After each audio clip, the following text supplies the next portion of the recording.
पल तेरी ओर, हर पल तेरी ओर। स्नेह प्यार की तुझसे बाबा बांधी है जीवन डोर, बांधी है जीवन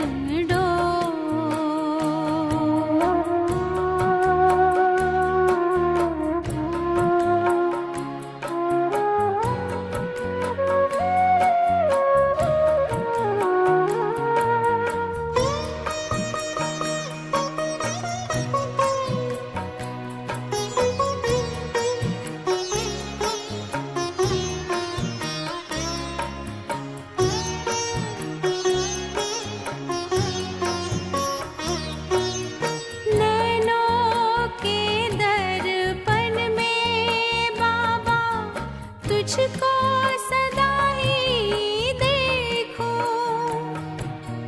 क्या से क्या बनाते हो, हर पल यही मैं सोचूं, हर पल यही मैं सोचूं।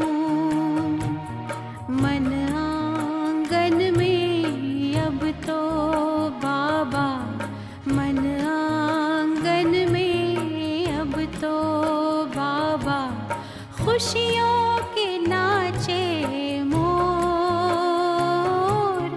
खुशियों के नाचे मोर। स्नेह प्यार की तुझसे बाबा बांधी है जीवन। ओम शांति। प्यारे बाबा को महावाक्य। आज मिति 2078 आषाढ़ 13 गते आइतबार, तदनुसार 27/6/2021 को अव्यक्त महावाक्य रहेको छ। रिवाइज तारिख 26/1/88। बाबा अव्यक्त महावाक्यको शीर्षकमा भन्दै हुनुहुन्छ, सङ्गम युगमा नम्बर 1 पूज्य बन्ने अलौकिक विधि। सङ्गम युगमा नम्बर 1 पूज्य बन्ने अलौकिक विधि। आज अनादि बाबा र आदि बाबाले अनादि शालिग्राम बच्चाहरूलाई र आदि ब्राह्मण बच्चाहरूलाई डबल रूपमा हेरिरहनु भएको छ। हामी माथि कसको दृष्टि छ, कसको नजर छ? अनादि निराकार बाबा शिव बाबा र आदि पिता ब्रह्मा बाबाले दुवैले हामीलाई एकातिर शालिग्रामको रूपमा, अनादि रूपमा र आदि रूपमा ब्राह्मण बच्चाहरूलाई डबल रूपमा बाबाले देखिरहनु भएको छ। शालिग्राम रूपमा पनि परम पूज्य छौ र ब्राह्मण सो देवता स्वरूपमा पनि गायन र पूजन योग्य छौ। शालिग्रामको रूपमा पनि, निराकार स्वरूपमा पनि परम पूज्य छौ र ब्राह्मण सो देवता स्वरूपमा पनि सङ्गम युगमा गायन र पूजन योग्य छौ। दुवै आदि र अनादि बाबाले दुवै रूपमा पूज्य आत्माहरूलाई देखेर हर्षित भइरहनु भएको छ। अनादि बाबाले आदि पिता सहित अर्थात् ब्रह्मा बाबा र ब्राह्मण बच्चाहरूलाई आफूभन्दा पनि उच्च डबल रूपमा पूज्य बनाउनु भएको छ। अनादि बाबाले, निराकार शिव बाबाले आदि पिता प्रजापिता ब्रह्मा सहित उहाँका हामी ब्रह्मा मुख वंशावली ब्राह्मण बच्चाहरूलाई बाबा भन्नुहुन्छ, मैले आफूभन्दा पनि डबल रूपमा पूज्य अर्थात् शालिग्रामको रूपमा पनि देवताको रूपमा पनि पूज्य रूपमा बाबा भन्नुहुन्छ डबल पूज्य बनाउनु भएको छ। अनादि बाबाको पूजा केवल एक निराकार रूपमा मात्र हुन्छ, तर ब्रह्मा सहित ब्राह्मण बच्चाहरूको पूजा भने निराकार र साकार रूप दुवैमा हुन्छ। त्यसैले बाबाले बच्चाहरूलाई आफूभन्दा पनि उच्च डबल रूपमा महान मान्नुहुन्छ। हामी बाबाको दृष्टिमा छौँ। बाबाले शक्ति भरेर हामी कस्तो थियौँ बाबाले नै उच्च बनाउनु भयो। फेरि बाबा आफै महिमा गर्दै हुनुहुन्छ, मेरो बच्चाहरू मभन्दा पनि उच्च हुनुहुन्छ, महान हुन् भनेर बाबाले मान्नुहुन्छ। आज बाप दादाले बच्चाहरूका विशेषतालाई हेरिरहनु भएको थियो। बाप दादा दुवैले हामी ब्राह्मण बच्चाहरूको विशेषतालाई बाबा हेरिरहनु भएको थियो। हरेक बच्चाको विशेषता आफ्नो छ। कोही बाबाको र सर्व ब्राह्मण बच्चाहरूको विशेषतालाई जानेर स्वयंमा सर्व विशेषताहरू धारण गरेर श्रेष्ठ अर्थात् विशेष आत्मा बनेका छन् र कसैले विशेषतालाई जानेर र देखेर खुसी हुन्छन्, तर आफूमा सर्व विशेषताहरू धारण गर्ने हिम्मत राख्दैनन्। बच्चाहरूको विशेषता बाबा हेर्दै हुनुहुन्थ्यो। बाबा भन्नुहुन्छ हरेकको विशेषता आफ्नो आफ्नो छ। विशेषता नभइकन त बाबाले हामीलाई चुन्नु भएको छैन। त्यसैले बाबा भन्नुहुन्छ कोही कस्ता बच्चाहरू छौँ बाबाको र सबै ब्राह्मण परिवारहरूको विशेषतालाई जानेर त्यो विशेषता ममा पनि हुनुपर्छ भनेर ती सबै विशेषताहरूलाई धारण गरेर श्रेष्ठ अर्थात् विशेष आत्मा बनेका छन्। फेरि अर्का थरी छन् विशेषतालाई जानेर देखेर अरू बनेको अरूको गुण राम्रो देखेर खुसी त हुन्छन्, तर आफूमा ती विशेषताहरूलाई धारण गर्ने हिम्मत चाहिँ राख्दैनन्। मैले सक्छु भनेर चाहिँ सोच्दैनन्। कसैले हरेक आत्मामा वा ब्राह्मण परिवारमा विशेषता भएर पनि विशेषतालाई महत्त्वले हेर्दैनन्। धेरै प्रकारको बाबाको बच्चाहरू बाबा भन्दै हुनुहुन्छ कसैले फेरि हरेक आत्मामा वा ब्राह्मण परिवारमा विशेषता भएर पनि विशेषताको महत्त्वलाई फेरि हेर्दैनन्, त्यसको मूल्यलाई मूल्य दिँदैनन्, हेर्दैनन्।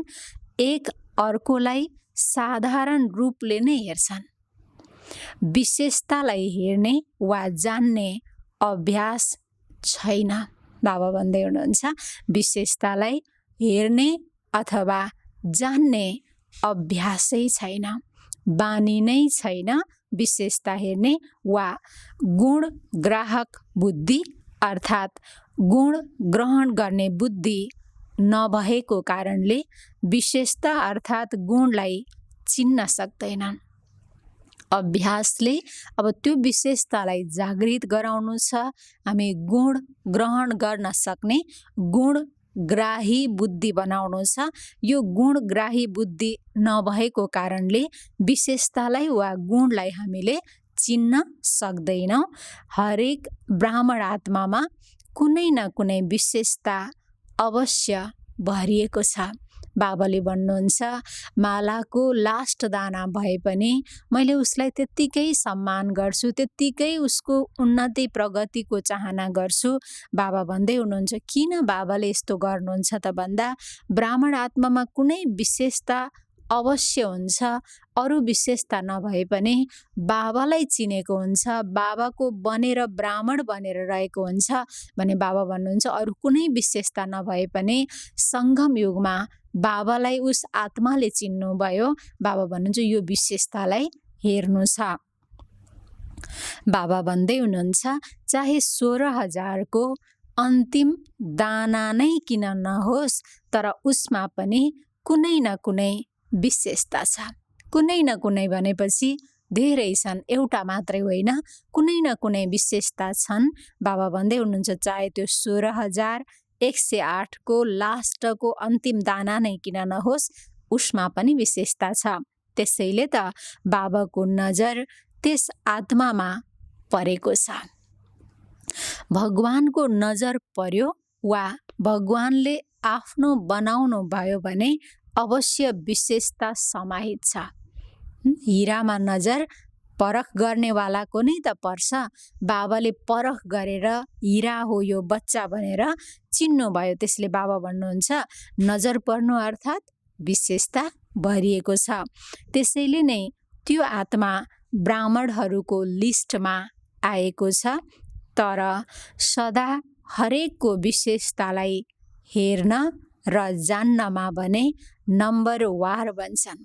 सदा हरेकको विशेषतालाई हेर्न जान्न महत्त्व दिन बाबा भन्नुहुन्छ यो हरेकले नम्बरवार आफ्नो आफ्नो गुणग्राही बुद्धि कति छ त्यही अनुसार नै फेरि जान्दछन्। बाप दादालाई थाहा छ जस्तो सुकै होस्, बाप दादालाई थाहा छ जस्तो सुकै होस्, ज्ञानको धारणामा वा सेवामा यादमा कमजोर होस्, तर पनि बाबालाई चिन्नमा, बाबाको बन्नमा विशाल बुद्धि र बाबालाई हेर्ने दिव्य नजर यी विशेषता त छन्। बाबा भन्दै हुनुहुन्छ बाप दादालाई थाहा छ जस्तो सुकै होस्, ज्ञानको धारणामा वा सेवामा या बाबाको यादमा कमजोरै किन नहोस्, तर पनि बाबा भन्नुहुन्छ बाबालाई चिन्नमा, बाबाको बन्नमा विशाल बुद्धि र बाबालाई हेर्ने जुन दिव्य नजर मिलेको छ, बाबा भन्नुहुन्छ यी विशेषताहरू त छन्। जुन आजकलका प्रसिद्ध विद्वानले पनि जान्न सकेनन्, पहिचान गर्न सकेनन्, तर ती आत्माले चिने। बाबा तुलना गर्दै हुनुहुन्छ दुनियाँमा प्रसिद्ध कहलाउने विद्वानहरूले पनि बाबालाई जान्न सकेनन्, परम सत्यको विषयमा उनीहरूले यथार्थ परिचय पाउन सकेनन्। बाबा भन्नुहुन्छ ती आत्माहरूले, ब्राह्मण आत्माहरूले चिने। करोडौँमा कोही र कोहीमा पनि कोही यो लिस्टमा त आए नि। बाबाले भन्नुहुन्छ नि कोटों में कोही में भी कोही को लिस्टमा त आए नि। त्यसैले करोडौँमा विशेष आत्मा त भए नि। विशेष किन बने? किनकि सर्वोच्च बाबाको बने। विशेष किन बने? किनकि विशेष सर्वोच्च बाबाका बने। सबै आत्माहरूमा ब्राह्मण आत्माहरू विशेष छन्। बाबाले ब्राह्मण बच्चा उसलाई भन्नुहुन्छ जो विश्वपिता बाबालाई जसले जान्यो, जो सर्वश्रेष्ठ भगवानको रचना बन्यो, त्यसले बाबा भन्नुहुन्छ सबै आत्माहरूमा ब्राह्मण आत्माहरू विशेष छन्। केवल कसैले आफ्नो विशेषतालाई कार्यमा लगाउँछन् र त्यो विशेषताको वृद्धि हुँदै जान्छ र अरूले पनि त्यो देख्छन् र अरू कतिमा विशेषता रूपी बीज त हुन्छन्, तर तिनलाई कार्यमा लगाउनु पर्छ, तब त्यो हुन्छ बीजलाई धरणीमा राख्नु। बाबा भन्दै हुनुहुन्छ केवल कसैले आफ्नो विशेषतालाई, हामीसँग जुन विशेषताहरू हुन्छ त्यसलाई जब कार्यमा लगाउँछौँ तब त्यो विशेषता निखारिँदै जान्छ, वृद्धि हुँदै जान्छ र अरूले पनि त्यो बाहिर देख्छन्। अरू कतिमा पनि ती विशेषताका बीजहरू हुन्छन्, तर तिनलाई कार्यमा चाहिँ बाबा भन्नुहुन्छ ल्याउनु पर्छ, तब नै त्यो हुन्छ बीजलाई धरणीमा रोप्नु। जबसम्म बीजलाई धरणीमा राख्दैनौ तबसम्म वृक्ष पैदा हुँदैन। हामीसँग विशेषता छ तर त्यसलाई सेवामा प्रयोग गर्दैनौ भने बाबा भन्नुहुन्छ बीजलाई धरणीमा राख्दैनौ तब वृक्ष अर्थात् त्यसको प्रत्यक्षता त्यो त हुँदैन र त्यो बढ्न पनि सक्दैन। कति बच्चाहरूले विशेषताको बीजलाई विस्तारमा पनि ल्याउँछन् र वृक्षको रूपमा बढाउँछन्, फल पनि फलाउँछन्। तब जब फल फल्न थाल्छ अनि फलको पछाडि चरा चुरुङ्गीहरू पनि खानका लागि आउँछन्। बाबा एक शब्दले अर्को भावलाई स्पष्ट गर्दै हुनुहुन्छ। बाबा भन्नुहुन्छ कति बच्चाहरूले विशेषताको बीजलाई विस्तारमा ल्याउँछन्, रोप्छन्, वृक्ष तयार हुन्छ, फल बनाउँछन्, फलीभूत पनि हुन्छ अर्थात् सफल पनि हुन्छन्।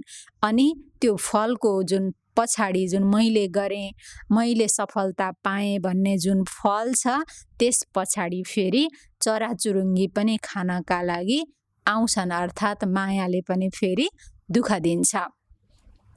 जब फलसम्म पुगेका हुन्छन् तब यो रूपमा माया आउँछ। माया आउँछ। कुन शब्दमा माया प्रकट हुन्छ? म विशेष हुँ, मैले गरेको कार्य सम्पन्न भयो, मैले गरेको कारणले यो सेवामा सफलता मिल्यो, मसँग यो विशेषता छ, मैले मात्रै गर्न सक्छु, म विशेष छु, मेरो यस्तो विशेषता छ। सम्झँदैनन् यो त बाबाद्वारा प्राप्त भएको विशेषता हो, जसले जीवन दिनुभयो, जसले जीवन जिउन सिकाउनु भयो, यो विशेषता पनि उहाँले दिएको देन हो। बाबा भन्नुहुन्छ यो चाहिँ सम्झँदैनन्। विशेषता भरिदिने त बाबा हुनुहुन्छ, गुणको सागर त बाबा हुनुहुन्छ। हामी त अवगुणी थियौँ, कमजोर थियौँ, हिम्मतहीन थियौँ। बाबाले हामीलाई आफ्नो बनाएर, गुण भरेर, योग्य बनाएर, महिमा गरेर सेवाको लागि हामीलाई सफल गराउनु भयो। त्यसैले बाबा भन्नुहुन्छ गुण भरिदिने बाबा हुनुहुन्छ। ब्राह्मण बनेपछि त विशेषता आउँछ नै। यो ब्राह्मण जीवनको देन हो, बाबाको देन हो। ब्राह्मण बनेपछि विशेषता स्वतः आउँछ। यो ब्राह्मण जीवनको देन हो, अर्थात् बाबाको हामी बच्चाहरूप्रति उपकार हो अथवा उपहार हो। त्यसैले फल प्राप्त भएपछि अर्थात् सेवामा सफलता मिलेपछि यो ध्यान राख्न अति आवश्यक छ। नत्र मायारूपी चराचुरुङ्गीले त्यस फललाई जुठो पारिदिन्छ। अर्थात् जब अहङ्कार, अभिमान, मैपन आउँछ, मिसिन्छ। बाबा भन्नुहुन्छ फेरि मायारूपी चराले त्यस फललाई जुठो पारिदिन्छ, अर्थात् फल तल झारिदिन्छ। जसरी खण्डित मूर्तिको पूजा हुँदैन, मानिन्छ यो मूर्ति हो तर पूजा हुँदैन। अब बाबा फेरि उदाहरण दिँदै हुनुहुन्छ, जसरी खण्डित मूर्तिको पूजा हुँदैन, मूर्ति हो थाहा छ तर पूजा गरिँदैन किनकि खण्डित छ। त्यसरी नै ब्राह्मण आत्माहरू जो सेवाको फल अर्थात् सेवामा सफलता प्राप्त गर्छन्, तर मैपनको चराले फललाई खण्डित गरिदिन्छ। त्यसैले केवल मानिन्छ सेवा धेरै राम्रो गर्छन्, महारथी हुन्, सेवाधारी पनि हुन् भनेर, तर सङ्गम युगमा पनि सर्व ब्राह्मण परिवारको दिलमा स्नेहको पात्र वा पूज्य बन्न भने सक्दैनन्। खण्डित मूर्ति अर्थात् बाबा भन्दै हुनुहुन्छ सेवाको फल प्राप्त भइसकेपछि, सफलता मिलिसकेपछि जब अभिमान आउँछ, मैपनको चराले त्यो फललाई खण्डित गरिदिन्छ। त्यसैले सङ्गम युगमा सबैको बिचमा यो त भनिन्छ सेवा यिनले धेरै राम्रो गर्छन्, महारथीको लिस्टमा पनि छन्, सेवाधारी पनि हुन्, तर सङ्गम युगमा पनि सर्व ब्राह्मण परिवारको दिलबाट दिलको स्नेह अर्थात् दिलको स्नेहको पात्र वा पूज्य बन्न भने सक्दैनन् किनकि ब्राह्मण आत्माहरूबाट त्यो सर्टिफिकेट प्राप्त हुँदैन। सङ्गम युगमा दिलको स्नेह, दिलको रिगार्ड पाउनु यही पूज्य बन्नु हो।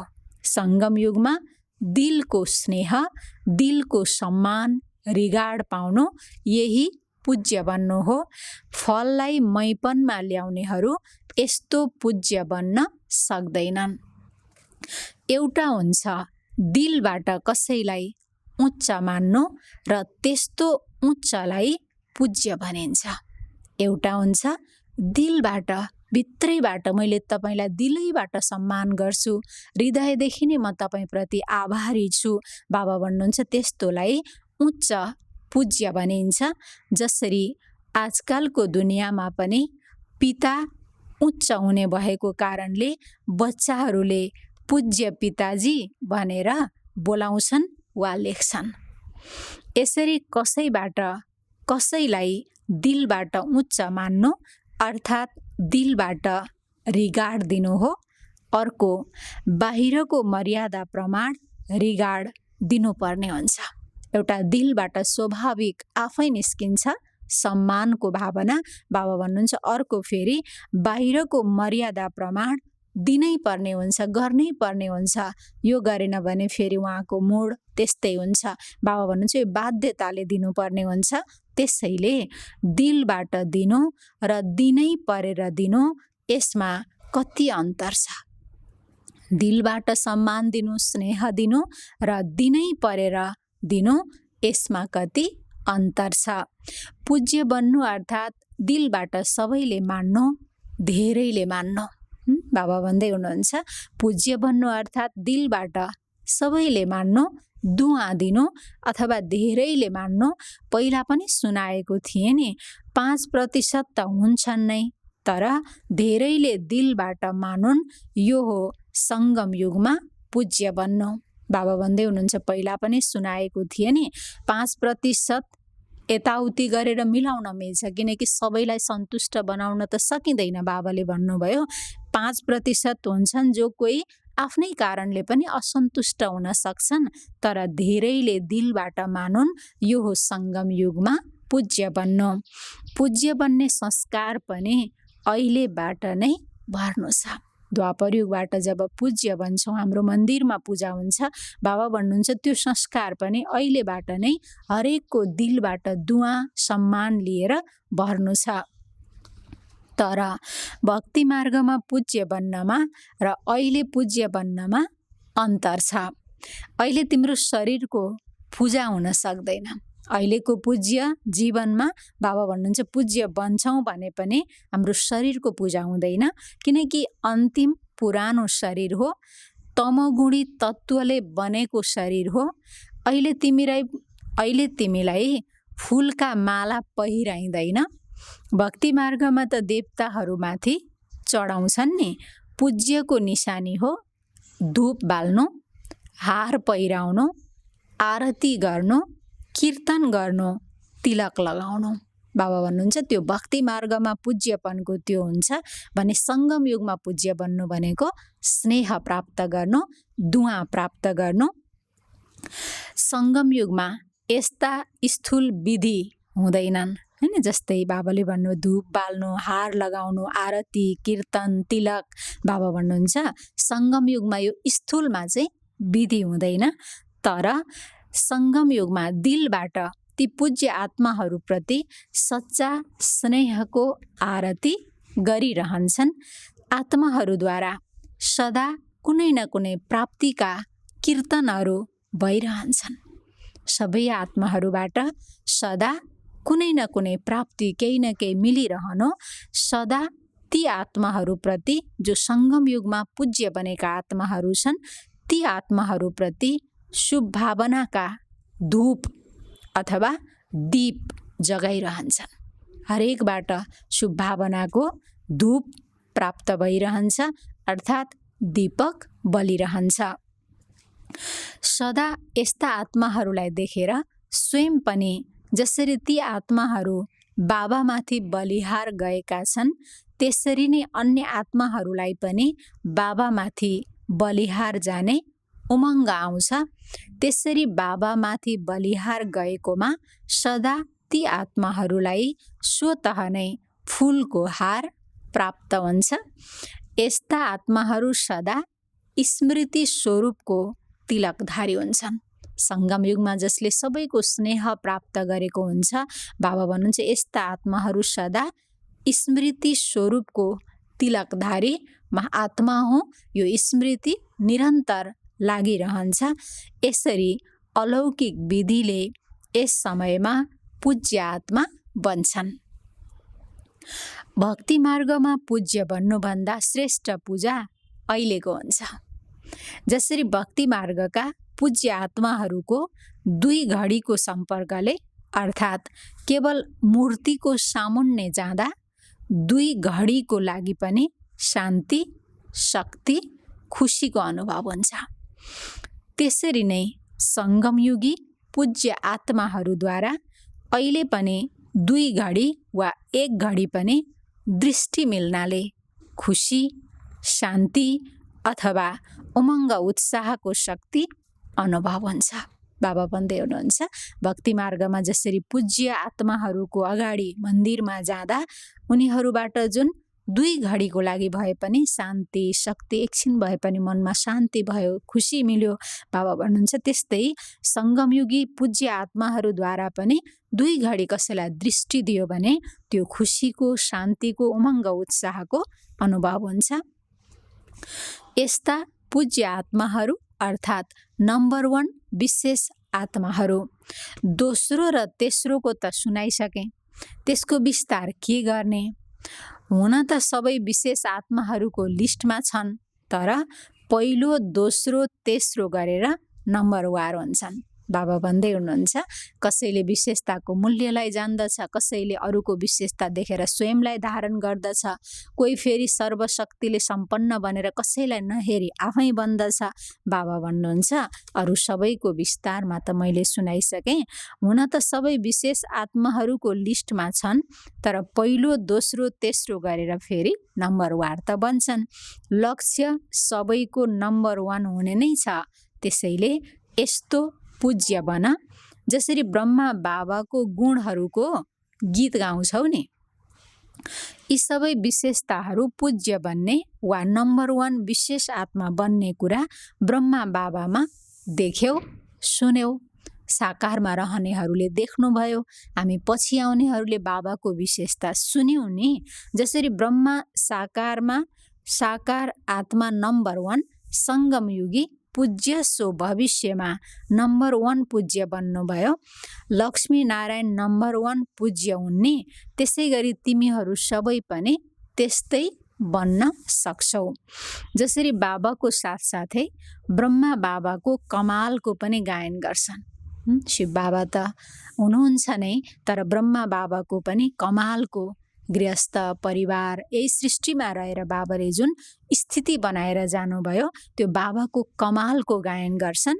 त्यसै गरी तिमीहरू सबैले पनि सदा त्यस्तै सङ्कल्प, बोल र कर्म गर्यौ भने तिमीहरू सबै पनि सदा कमालका हुनेछौ। त्यस्तै कर्म जस्तो ब्रह्मा बाबाले गर्नुभयो, जस्तो सङ्कल्प ब्रह्मा बाबाले गर्नुभयो त्यो गर्यौँ भने हामी पनि कमालका हुनेछौँ। जब कमालका हुन्छौ तब धमाल हुँदैन, कुनै गडबडी हुँदैन। कमाल गर्दैनौ भने धमाल गर्छौ, कि त राम्रो परिवर्तन कि त नराम्रोमा। बाबा भन्नुहुन्छ राम्रो गर्यौ, कमाल गर्यौ भने फेरि धमाल गर्दैनौ। चाहे सङ्कल्पको धमाल गर, व्यर्थको तुफान चल्नु सङ्कल्पमा धमाल हुन्छ। चाहे बाणीद्वारा धमाल गर, सङ्कल्पमा पनि व्यर्थको तुफान चल्यो भने त्यो पनि धमाल नै हुन्छ नि। सङ्कल्पमा व्यर्थ जब चल्छ बाबा भन्नुहुन्छ त्यसले गडबड गर्छ, धमाल होइन कमाल गर्नु छ। किनकि आदि पिता ब्रह्माका ब्राह्मण बच्चाहरूलाई सदा पूज्य भनेर गायन गरिएको छ। जस्तो बाबा हामी बच्चाहरू पनि त्यस्तै बनाऊ, हामीबाट कुनै गल्ती नहोस्। अहिले अन्तिम जन्ममा पनि हेर्यौ भने सबैभन्दा उच्च वर्ण भनेर कुनलाई गायन गरिएको छ? ब्राह्मण वर्णलाई भनिन्छ नि। सबै वर्णमा उच्च वर्ण ब्राह्मण वर्ण, उच्च नाम र उच्च श्रेष्ठ कर्मका लागि पनि ब्राह्मणहरूलाई नि बोलाउँछन्। लौकिकमा यस कलियुगी दुनियाँमा पनि बाबा भन्नुहुन्छ ब्राह्मणहरूलाई उच्च नाम र उच्च श्रेष्ठ कर्मको लागि बोलाइन्छ। कसैको कल्याणका लागि पनि ब्राह्मणहरूलाई नि बोलाउँछन्। त्यसैले अन्तिम जन्मसम्म पनि ब्राह्मण आत्माहरूको उच्च नाम र उच्च काम प्रसिद्ध छ, परम्परादेखि चलिरहेको छ। केवल नामले नै काम चलाइरहेका छन्। केवल ब्राह्मणको नामले नै अहिले काम चलाइरहेका छन्। काम तिमीहरूको हो, तर नामवालाको पनि काम चलिरहेको छ। बाबा भन्नुहुन्छ कामको ब्राह्मण त तिमी हौ, शुद्ध तिमी बन्यौ, सच्चा कर्म गर्न सिक्यौ, तर नामवालाको काम पनि चलिरहेको छ। यसैबाट हेर सच्चा ब्राह्मण आत्माहरूको कति महिमा छ र कति महान छन्। ब्राह्मण नाम पनि अविनाशी छ। अविनाशी प्राप्ति भएको जीवन छ। यो ब्राह्मण जीवन अविनाशी जीवन छ। ब्राह्मण जीवनको विशेषता हो मेहनत थोरै, प्राप्ति धेरै, किनकि मोहब्बतको अगाडि मेहनत हुँदैन। बाबा भन्दै हुनुहुन्छ यो ब्राह्मण जीवनको विशेषता हो थोरै मेहनतले अधिक प्राप्तिको अनुभूति, किनकि प्रेममा धेरै मेहनत गरिरहनु पर्दैन। त्यसैले अन्तिम जन्ममा पनि ब्राह्मणहरूले मेहनत गर्दैनन्, आरामले खाइरहन्छन्। यसरी नामको काम गरे पनि भोकै चाहिँ रहँदैन। बाबा भन्दै हुनुहुन्छ यसरी नामको काम, ब्राह्मण नामको काम गरेर भए पनि भोकै चाहिँ रहँदैनन्। त्यसैले यस समयको ब्राह्मण जीवनको विशेषताका अहिलेसम्म पनि निशानीहरू देखिएका छन्। यति श्रेष्ठ विशेष आत्मा हौ, बुझ्यौ। हाम्रो जीवनको विशेषता बाबा हामीलाई बुझाउँदै हुनुहुन्छ। वर्तमान समयको पूज्य सो भविष्यको पूज्य, उनीहरूलाई नै विशेष आत्मा नम्बर 1 भनिन्छ। वर्तमान समयको पूज्य सो भविष्यको पूज्य, उनीहरूलाई नै विशेष आत्मा नम्बर 1 भनिन्छ। त्यसैले चेक गर, ब्रह्मा बाबाको कहानी सुनाइरहेको छु, अझै अरू पनि बाँकी छ। बाबाले हामीलाई सुनाइरहनु भएको छ, अझै बाँकी छ। यी ब्रह्मा बाबाका विशेषताहरू सदा सामान्य राख। अरू कुनै कुरामा जानु छैन, अरू कसैलाई हेर्नु छैन। ब्रह्मा बाबाको कुरालाई हेरौँ, सुनौँ। यी विशेषताहरूलाई हेर्नु र वर्णन गर्नु, हरेकलाई विशेषताको महत्त्व सुनाएर विशेष बनाउनु छ। अरूलाई बनाउनु अर्थात् स्वयं विशेष बन्नु, अरूलाई बनाउनु अर्थात् स्वयं पनि विशेष बन्नु, बुझ्यौ।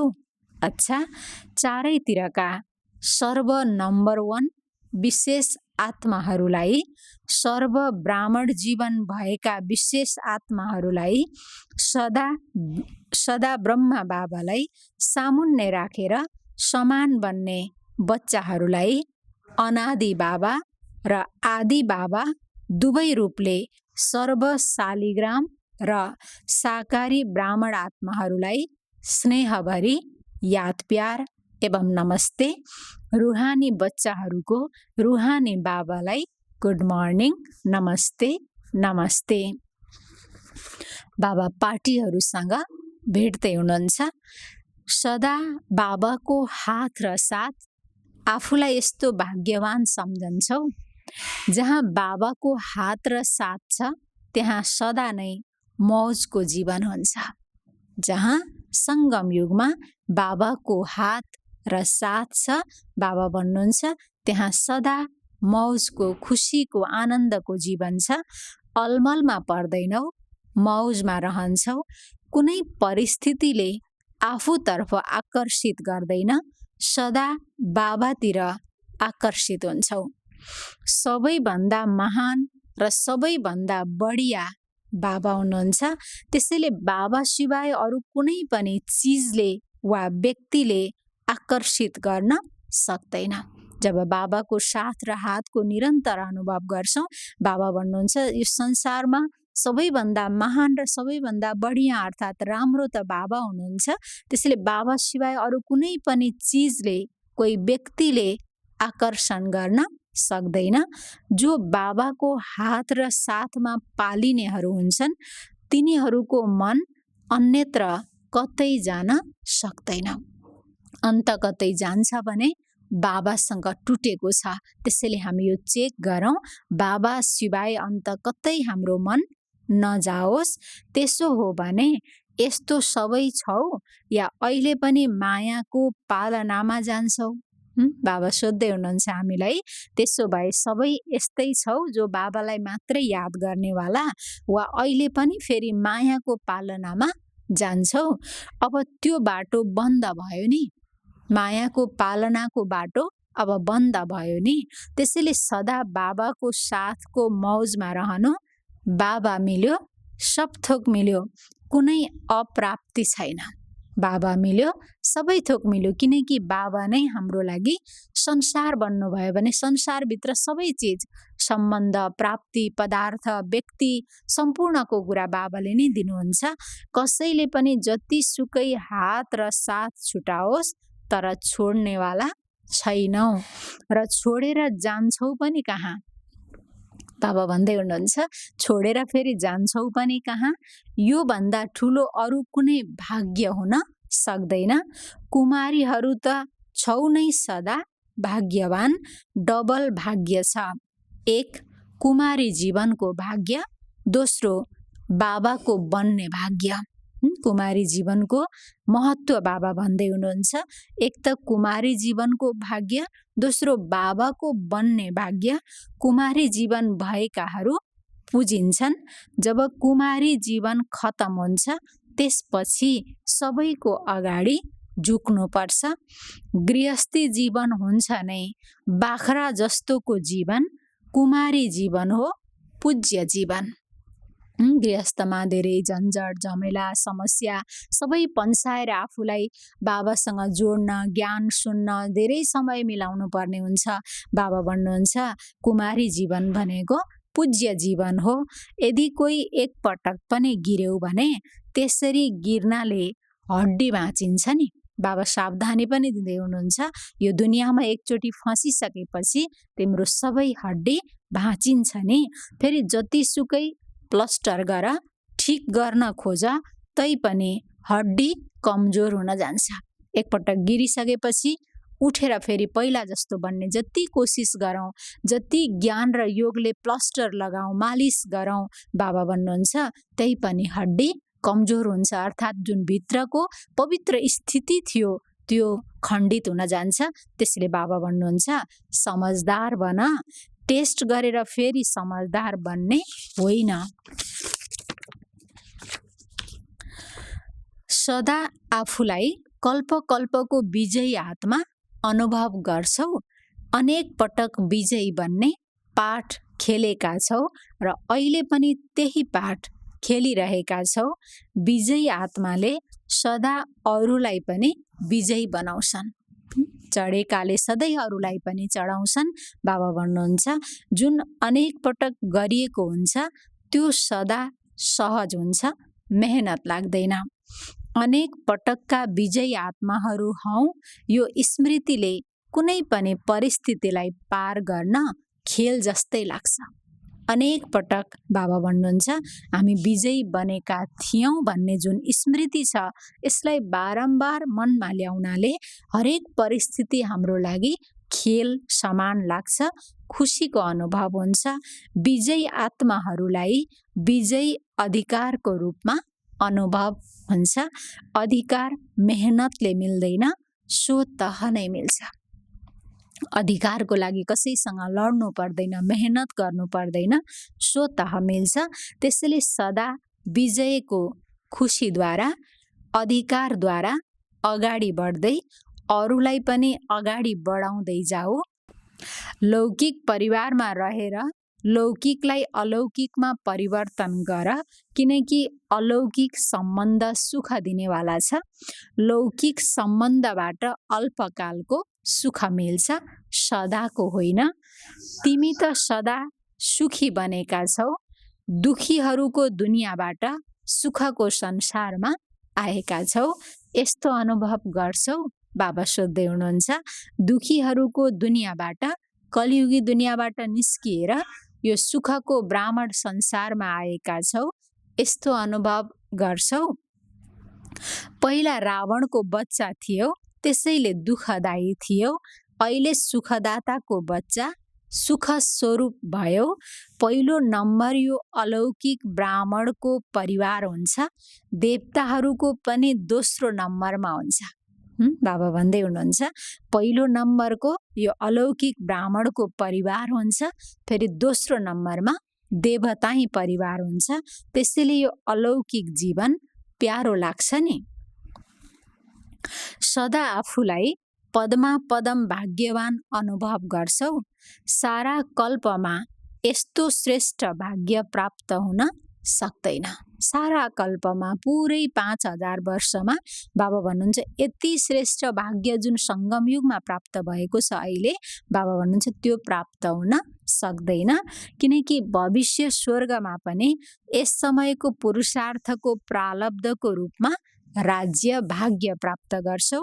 भविष्य पनि वर्तमानको भाग्यको हिसाबले मिल्छ। महत्त्व यस समयको भाग्यको हुन्छ।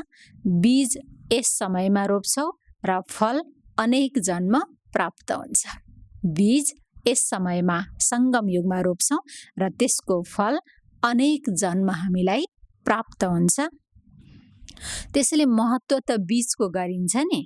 यस समयमा भाग्य बनाउनु वा भाग्य प्राप्त हुनु यो बीज लगाउनु हो। त्यसैले यो ध्यानमा राखेर सदा पुरुषार्थमा तीव्र गतिले अगाडि बढ्दै जानु छ र सदा यो समयको पदमा पदम भाग्यको स्मृति इमर्ज रूपमा रहोस् र कर्म गर्दा पनि याद रहोस्। कर्ममा आफ्नो श्रेष्ठ भाग्य नभुल। कर्म गर्दा आफ्नो श्रेष्ठ भाग्यलाई नभुलौँ। स्मृति स्वरूप रहनु छ, आफ्नो भाग्यको स्मृतिमा रहनु छ। यसलाई भनिन्छ पदमा पदम भाग्यवान। यो स्मृतिको वरदानलाई सदा साथमा राख्यौ भने सजिलै अगाडि बढ्दै जान्छौ, मेहनतबाट छुट्छौ। र बाबा आज मुरलीको अन्त्यमा प्रश्न उत्तर गर्दै हुनुहुन्छ। प्रश्नमा बाबा सोध्दै हुनुहुन्छ, लौकिक सम्बन्धमा बुद्धिले यथार्थ फैसला दिइरहोस्, यसको विधि के हो?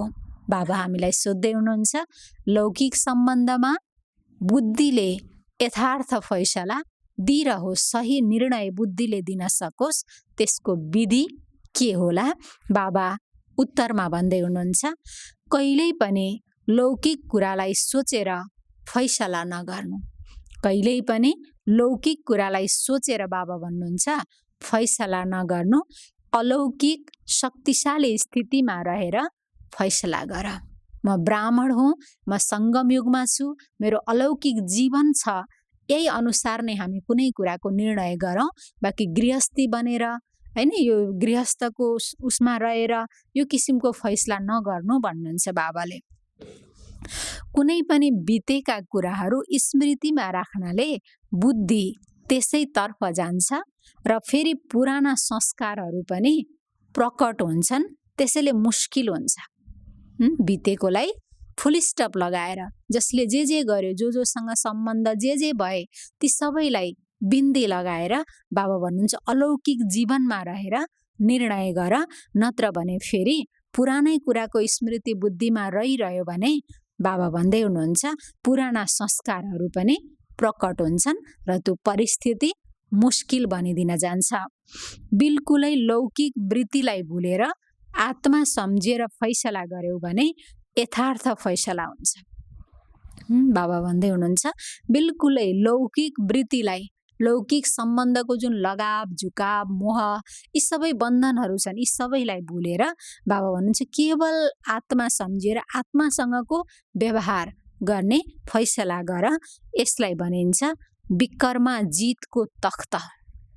यसलाई भनिन्छ विकर्मा जितको तख्त, अर्थात् तख्तमा आत्मा बसेर विकर्मलाई विजय नै विकर्ममा विजयी बन्न सकोस्, विकर्मलाई जित्न सकोस्, यो विकर्मा जितको तख्त हो। अलौकिक आत्मिक स्थिति नै विकर्माजित स्थितिको तख्त हो। अलौकिक आत्मिक स्थिति नै विकर्माजित स्थितिको तख्त हो। यो तख्तमा बसेर फैसला गर्यौ भने यथार्थ हुन्छ। अच्छा, बाबा वरदान दिँदै हुनुहुन्छ साथी र साक्षीपनको स्मृतिद्वारा सबै बन्धनहरूबाट मुक्त हुने सर्वशक्ति सम्पन्न भव। साथी र साक्षीपनको स्मृतिद्वारा सबै बन्धनहरूबाट मुक्त हुने सर्वशक्ति सम्पन्न भव। सर्वशक्तिहरूबाट सम्पन्न बनेर अधीनताबाट पर हुनको लागि दुई शब्द याद रहोस्। बाबा भन्दै हुनुहुन्छ सर्वशक्तिहरूबाट जुन बाबा हामीलाई दिनुभएको छ, दिइरहनु भएको छ, ती सर्वशक्तिहरूबाट सम्पन्न बनेर यी सबै अधीनताहरूबाट पर हुनको लागि बाबा भन्दै हुनुहुन्छ, दुईटा शब्द याद राख, एउटा साक्षी, अर्को साथी। हर परिस्थितिलाई, हर समस्यामा साक्षी भएर रहनु छ र बाबालाई सदा साथी बनाउनु छ। यसबाट बन्धनमुक्त अवस्था चाँडै बन्छ। सर्वशक्तिमान बाबाको साथ छ भने सर्वशक्तिहरू स्वतः प्राप्त हुन्छन् र साक्षी बनेर चल्नाले कुनै पनि बन्धनमा फस्ने छैनौ। सर्वशक्तिमान बाबाको साथको अनुभव हुन्छ भने सर्वशक्तिहरू स्वतः नै हामीबाट काम गर्छन् र साक्षी बनेर चल्छौँ भने कसैको स्वभाव संस्कारको बन्धनमा कहीँ पनि हामी फस्ने छैनौँ। निमित्त मात्र यस शरीरमा रहेर कर्तव्य गर्ने, साक्षी हुने, यसको विशेष अभ्यासलाई बढाऊ। अब यो अन्तिम समय छ, बाबा भन्दै हुनुहुन्छ यो अभ्यास बढाऊ। निमित्त मात्र म यस शरीरमा बसेको छु आफ्नो कर्तव्य निभाउनको लागि, त्यसैले साक्षी हुने यो अभ्यासलाई विशेष हामीले बढाऊ। स्लोगन छ, तिमी भित्र अशुद्ध र शुद्ध दुवैको युद्ध छ भने ब्राह्मणको सट्टा क्षत्रिय हौ। बाबा भन्दै हुनुहुन्छ तिमी भित्र अर्थात् हामी भित्र, म भित्र जुन अशुद्ध र शुद्ध संकल्पहरूको युद्ध छ भने ब्राह्मणको सट्टा हामी क्षत्रिय हौ। भन्न त हामीले म ब्राह्मण हो भन्छौँ, तर बाबा सच्चा ब्राह्मण ऊ हुन्छ भन्दै हुनुहुन्छ जसको सदा शुद्ध संकल्प मात्रै चल्दछ। अशुद्ध र शुद्धको युद्धभित्र चल्दैन भने ऊ नै सच्चा ब्राह्मण हो। यदि चल्छ भने ऊ ब्राह्मण होइन, क्षत्रिय हो। अच्छा, ओम शान्ति।